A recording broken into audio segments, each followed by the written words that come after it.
Welcome everybody, this is Coach Miller from BTB Lax, and today's video is geared for coaches. Specifically, it's 10 things that you should think about before you coach to make you a better coach, and things that we think help us out and probably will help you out too.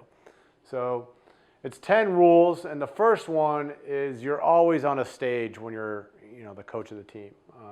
So because of that, you want to make sure that you act, you dress, and you coach and you teach the right way and appropriately. So a lot of times, you got to make sure you're on your good behavior. You're not doing anything blatantly wrong, or and then with dress, it's very important. I remember when I was coaching as a young college coach, coaching my first camp at Peak 200, and Coach Canella, the coach at UMass, was reaming out some of the younger coaches because they were wearing flip-flops.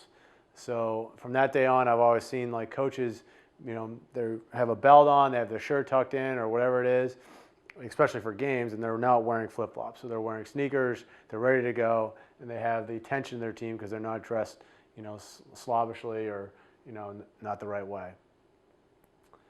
Second point or rule for you coaches out there is you want to make sure that you have the discipline to be focused each day for practices and games. So that means you got to make sure that you get yourself energized, you erase any, or you get rid of, you block out any of the other drama you might have going on in your life at work with a family or whatnot, because you are coaching kids and you need to make sure that you give them all the effort that they deserve each day for practices and games, because if you don't, you'll lose your team quickly. I know for a fact that players or even youth players are very cognizant of the fact when coaches don't have everything. So if you don't have the discipline to get yourself focused, then you'll never have the discipline to get your team focused, and that will lead to bad practices and poor performance in games and whatnot. You want to earn your team's trust. So in order to do that, you need to be trustful yourself. So whether it's backing up what you say in terms of rewarding players with playing time if you say you were going to give it to them, or whatever it may be, letting certain players play on man up or whatever it is. You want to make sure that you're not breaking your trust so that you can earn the trust of your team, and that in turn will make yourself a well-rounded team, and you guys can trust one another, count on each other, especially when you start to hit adversity, whether in a game with limited time left or whatever it may be. So you want to make sure that you earn the trust of your team. Mental toughness. So you want to make sure that you coach mental toughness, and more importantly, you want to make sure that you have your team understand that they need to recover from their mistakes fast. They can't belabor on any mistakes they've made.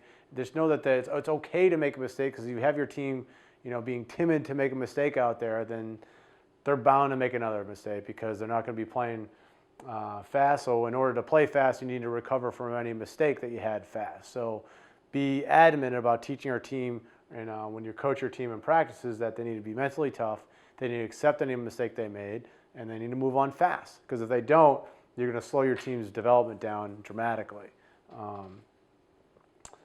The fifth point we wanted to go over is just compete hard. So you want to teach your team to compete hard, whether it be in practices, whether it be in a game where you're getting blown out.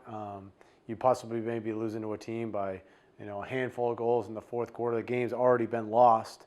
But as long as you keep on teaching your players to compete hard and not give up, then the next time you face that team, whether it be in the playoffs or later on that season, you might get something out of them that you didn't have the first time around. But if you just teach them to not compete hard and to give up, then that's not going to bode well for you down the season, and especially as these players start to mature and get better at the game. So always want to make sure that your players are competing hard, and then with the same token that you're competing hard too when you're coaching your players.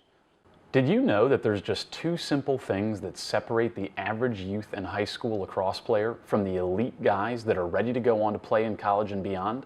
Yep, just two simple things.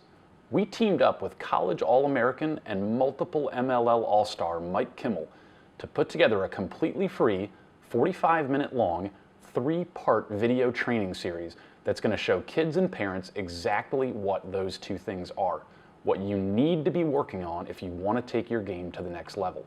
And nope, it's got nothing to do with hitting the gym or running till you puke.